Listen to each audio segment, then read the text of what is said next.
Despite a performance that was nothing short of a masterclass in dominance, Islam Makhachev emerged from his UFC 322 victory over Della Maddalena not with boasts, but with a surprising vote of confidence for the man he had just systematically dismantled. After using his elite wrestling to control every minute of all 5 rounds and dethrone the welterweight king, the new champion took a moment backstage to look into the future and predicted triumphant return for the fallen Australian. In a display of pure class following a one-sided fight, Makhachev pointed to Della Maddalena's age as the primary reason for his optimistic outlook. "Jack is still young, he's 29, Makhachev stated in a backstage interview. "Some people just begin fighting at the top level at 29. This perspective, rare in a sport built on hyper-competitiveness, framed the loss not as a ceiling but as a stepping stone. The pound-for-pound king sees this not as the end of Della Maddalena's story at the top, but as a crucial learning chapter. That's why I know he's going to come back. He's going to improve his wrestling, and he has one of the best striking. He's going to come back soon, and he's going to be one of the best in this game." This generous assessment did not go unnoticed by the MMA community.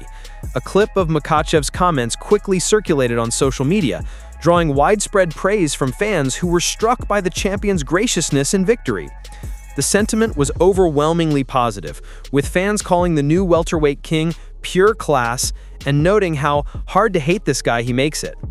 Comments like "respect, that's why we love him, a real champ through and through," and "Islam is always so classy" flooded the thread, highlighting how Makhachev's conduct outside the cage is building a legacy that complements his unparalleled skills within it. In the aftermath of his greatest achievement, he chose to extend a hand rather than deliver a final blow, solidifying his reputation as a champion who wins with both force and respect.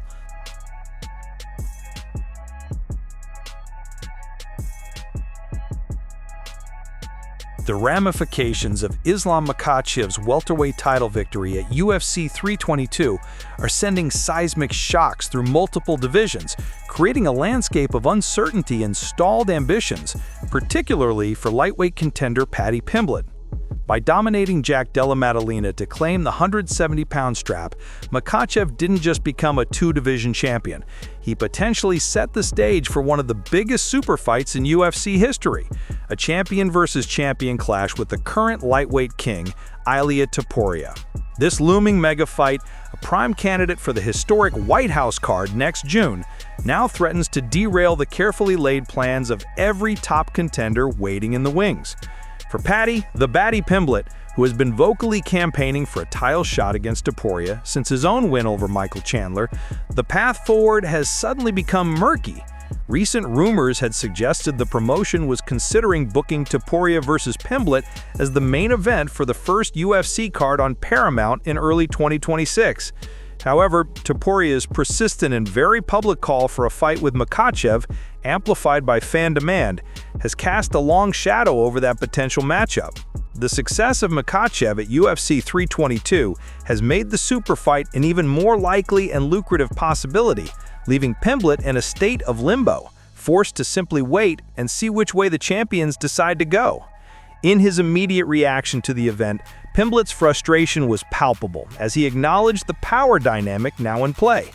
All for me is, let's see what's happening now with Islam, because is Ilia going to stick to his word and say he's going to move up, or is he going to stick to his other word and say he's going to fight me next? We don't know what's happening, do we? Pimblett questioned. He laid out the various uncertain scenarios now facing his career, stating, "You never know, I could end up fighting Ilia. I could finally end up fighting Justin Gaethje. No one knows what's happening until Islam decides what he's doing, because I know Ilia saying he wants to fight him." Despite the uncertainty, Pimblett remained adamant about one thing. His return to the octagon is imminent. "I'll be fighting early next year, no matter what. No matter who it is, I'll have an opponent. I'll definitely be fighting early next year," he affirmed. But the identity of that opponent is entirely dependent on the decision of two men. A stark reminder that in the UFC, the ambitions of contenders are often held hostage by the blockbuster dreams of champions.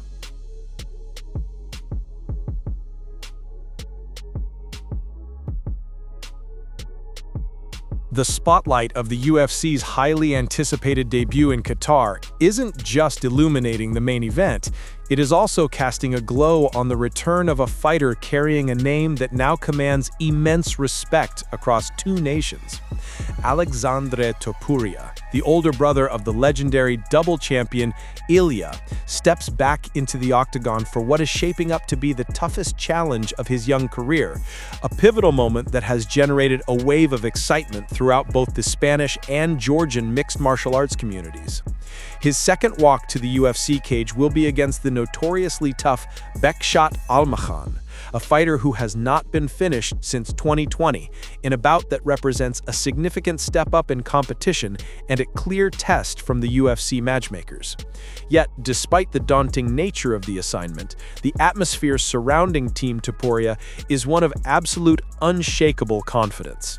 Weeks ago, Ilia himself set the tone on social media, declaring, "Once again, we will pick up the victory, and not by luck, but by hard work and sacrifice that no one sees. Team Topuria forever." This sentiment is echoed in the fight camp, where the younger Topuria, usually the center of attention, has taken a back seat to serve as a cornerstone in his brother's corner. Speaking about the upcoming battle, Ilia left no room for doubt, telling Marca, "It's a fight that seems very complicated, but I have no doubt about my brother's skills. I'm sure he will finish in the first round. I see him very prepared." This unwavering belief stems from a foundation of humility and relentless work ethic that defines Alekxandre. He is the quieter, more reserved counterpart to his superstar brother, a self-described, hard-working person who finds his motivation not in public applause, but in the silent pursuit of excellence for his family. In a previous interview, he explained his discreet nature, stating, "I work for myself, for my people, for my future, that of my family, children, and I'm enjoying the moment." After a period away from competition to fully support Ilia's historic championship run and to embrace fatherhood himself, Alekxandre now returns to the spotlight, albeit a quieter one. He will compete in the prelims, free from the media scrums and open workouts that dominate his brother's fight weeks, allowing him to focus entirely on the brutal weight cut and the task at hand. For Alekxandre Topuria, this fight is more than just another entry on his record. It is an opportunity to step out of the shadows and, through the same hard work and sacrifice that built the Topuria name, stake his own claim on the bantamweight division, potentially launching himself toward the top 15 with a statement victory in Doha.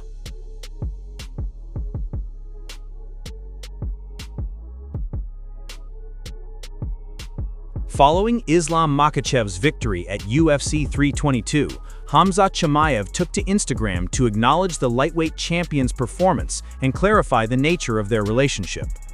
Though both fighters share Dagestani and Chechen cultural ties, Chimaev has often been viewed as operating in his own lane, more independent, more outspoken, and less connected to the traditional Dagestani fight team structure.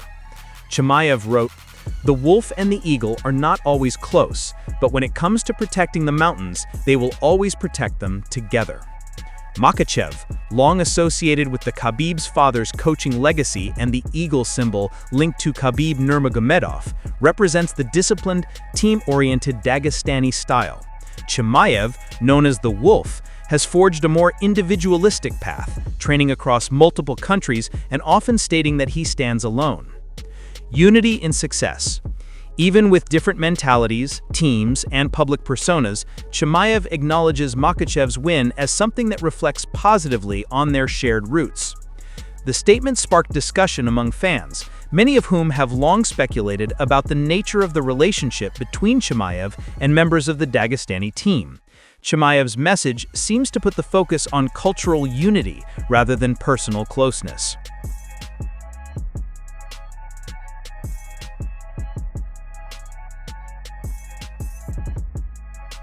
For Beneil Dariush, the steep and sudden decline of his career reached its most brutal nadir at UFC 332, where the once formidable lightweight contender suffered the fastest loss of his entire professional journey. It was a stark and painful fall from grace for a fighter who, not long ago, was riding an 8-fight win streak and knocking on the door of a title shot, only to be perpetually bypassed. That era of dominance now feels like a distant memory, replaced by a harsh new reality where he has lost 3 of his last 4 fights, a skid that culminated in a devastating 16-second knockout at the hands of the surging Benoit Saint-Denis on the main card of one of the year's biggest events. The fight was over in a blink. Dariush landed 2 solid, thudding leg kicks that initially seemed to bother the Frenchman, a brief flash of the technical prowess that had carried him to the top of the division. But in an instant, the momentum vaporized. Saint-Denis, displaying the explosive power that has defined his rise, closed the distance and unleashed a furious barrage of punches to the head that sent Dariush crashing to the canvas. The veteran was awake enough to question the stoppage as the referee pulled Saint-Denis away, but the replay confirmed the brutal and definitive nature of the finish, the 6th knockout loss of Dariush's long and arduous UFC career. Later that night, from the quiet of what must have been profound disappointment, Dariush took to Instagram to address his fans and the MMA world. His message was characteristically dignified and rooted in his deep faith. "All glory to God," he began the caption, before offering a brief, sobering personal assessment. "I'm all right," he wrote, a simple statement of physical well-being that carried the wake of unspoken emotional turmoil. Not injured, just disappointed. Those 3 words speak volumes about the heart of a competitor who has spent years grinding toward a championship dream, only to see it slip further away than ever before. This loss, so swift and so public, will likely cost him his cherished spot in the lightweight top 10, a ranking he has held for years and which has been a testament to his consistency and skill. Meanwhile, Benoit Saint-Denis' star continues its meteoric rise. The knockout, which earned him a $50,000 Performance of the Night bonus, marks his 3rd consecutive victory and positions him for a major step-up in competition. Soaring with confidence, he used the UFC 332 post-fight press conference to audaciously call for a shot at the symbolic BMF title, currently held by Max Holloway.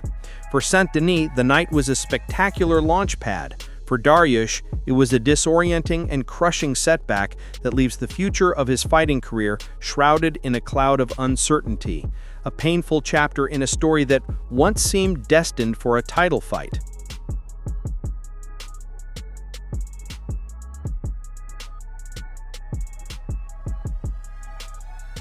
The sting of defeat is a familiar sensation in the brutal world of mixed martial arts, but for Tracy Cortez, the aftermath of her UFC 322 loss to Erin Blanchfield required a moment of collected silence before a response could be formed. The flyweight fan favorite, who had entered the Madison Square Garden octagon with the confidence of a woman who had already beaten Blanchfield once before, saw her night end in the most definitive fashion possible, tapping to a rear naked choke with less than 30 seconds remaining in the 2nd round. It was a brutal reversal of fortune from their first encounter years prior, and it marked the first submission loss of her professional career, sending her into a 2-fight losing skid for the first time since her debut. In the quiet hours following the event, as the combat sports world dissected Blanchfield's triumphant revenge and the future of the 125-pound division, Cortez turned to her platform. Her message to her 1.5 million Instagram followers was not a long-winded breakdown of the fight's tactics, nor was it a list of excuses or grievances. It was not a promise to immediately climb back into the top 5, nor a fiery call for a rematch. Instead, it was a profound and deeply personal testament to her resilience, a quality forged in fires far hotter than the bright lights of the UFC octagon. "I've gone through so much worse things in my life," she wrote. That single, powerful sentence speaks volumes about the fighter's perspective. It is a declaration that the disappointment of a lost battle, however public and painful, is a temporary setback, not a permanent defeat. It hints at a personal history of overcoming adversity that far outweighs the sting of a professional loss. For Cortez, whose journey has been marked by immense personal sacrifice and tragedy, including the loss of her mother, this fight was merely another obstacle in a life already filled with them. The statement reframes the narrative from one of a fighter on a decline to one of a survivor who understands the scale of true hardship.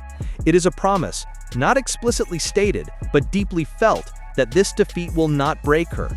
The same fortitude that carried her through the darkest chapters of her life will now be channeled into the grueling process of returning to the gym, addressing the flaws exposed by Blanchfield, and beginning the long, arduous climb back up the flyweight ladder.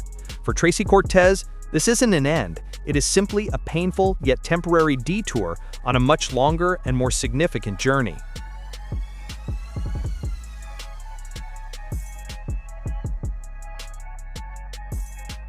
The historic walls of the White House have never hosted a UFC fight, but Islam Makhachev is determined to be the first man to throw a punch there. Fresh off his dominant victory at UFC 322, where he systematically dismantled Della Maddalena to become the first Dagestani two-division champion, Makhachev didn't just set his sights on another contender, he called out the President of the United States. Donald Trump, "Open the White House, I'm coming," he declared, laying down a challenge for the promotion's premier event next year. For a spectacle of that magnitude, he needs a dance partner of equal stature, and the fiery Ilia Topuria has eagerly positioned himself as the frontrunner.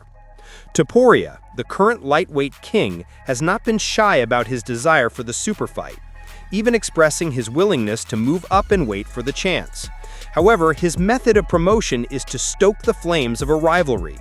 Shortly after Makhachev's clinical performance at Madison Square Garden, Topuria took to social media to label the victory with a single, dismissive word: boring.